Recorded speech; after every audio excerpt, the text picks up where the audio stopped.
John Scott. Tropical storm Florence still slowly churning over the Carolinas a day after blowing ashore with 90-mile-an-hour winds.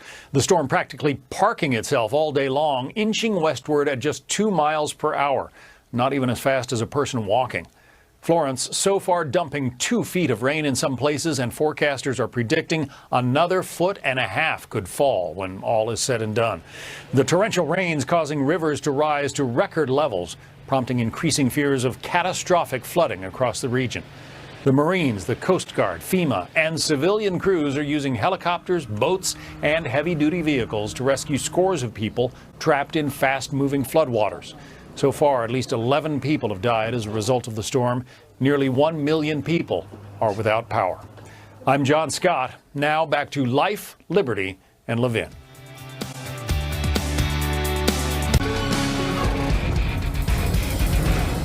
So, John Voight, the Vietnam War had a big impact on you. You went from being a leftist, basically, to a conservative, to a Trump supporter, right? Eventually, yeah. Yeah. Yeah, well, just going back to that moment, in time, I look back on that moment when I realized that we were responsible for all that bloodshed, that the people in the streets really had that kind of power. And I feel, and I've said this to people, I've said, I have blood on my hands from that. I understand. That was a moment in time when I was out of line, and I had to make up so much, And I feel that, I feel that way. So I'm not going back to that. And today, I've come a long way, and I've had a lot of fun, I must say. One of the great joys of my life is my relationship to the military. And patriotism brings you many beautiful friends. I'm very close to the first responders of 9/11, and so I'm a person at peace. So when people come at me from my own area of the world and say those things that maybe I would have said way back, I understand them completely. I feel sorry. I feel sad for them, and sad for us. And I know that we have to keep focus and keep battling for what is true. And this is and things will change because the truth will prevail. So how did you become a early Trump supporter? What did you see in candidate Trump? Yeah, well, a couple of things. First of all, there were 17 guys with him, right? They were all very top fellas, bright, very bright fellas, very capable. And I don't know if there's ever been such a legion of very, very good, righteous folks on this one stage together. But I looked at the world and what was left after the past years, and the world was in chaos. Terrorism had swept across the world. Because the cat was away, the big cat of the United States had been sidelined, the rats were at play.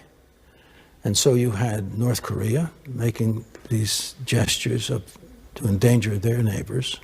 You had Iran sponsoring terrorism across the globe with Hezbollah and Hamas and their other, and we had this situation in Syria where we watched without responding to 500,000 people being murdered in Syria. So it was this, you needed someone who had tremendous strength and someone who could see clearly now what the damage was that was going on and what had to be addressed. And you needed somebody who was a doer, somebody who solved problems, who got up in the morning to solve problems, right? And many of them at that stage were like that.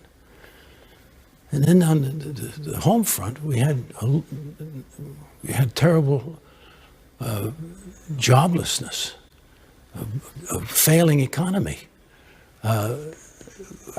a civil war, really, too. So much going on. So I'm looking. I'm like a casting director in a film. I'm looking. Who's the guy that could handle this, right? And as I watched, and I saw what Donald Trump was pointing to, and the courage, maybe not courage, just clarity. This immigration situation, which had to be addressed and wasn't addressed for years. And by the way, all this tumult that they're trying to create, if you listen to Barack Obama, Hillary Clinton, Bill Clinton, they said the same things about immigration. He's getting blamed.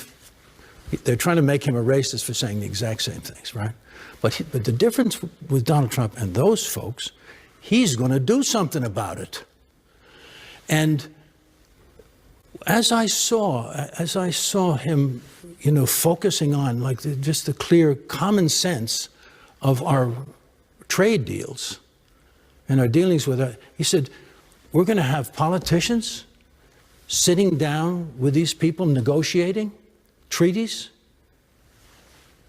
This was an eye-opener for me because, yeah, of course they've negotiated nothing.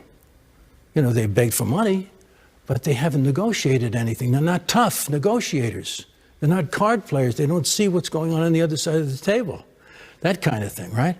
So I know, yeah, that's right. You have in China, they have these chess players, the very best chess players in the world, ready to make deals that would affect 100 years hence.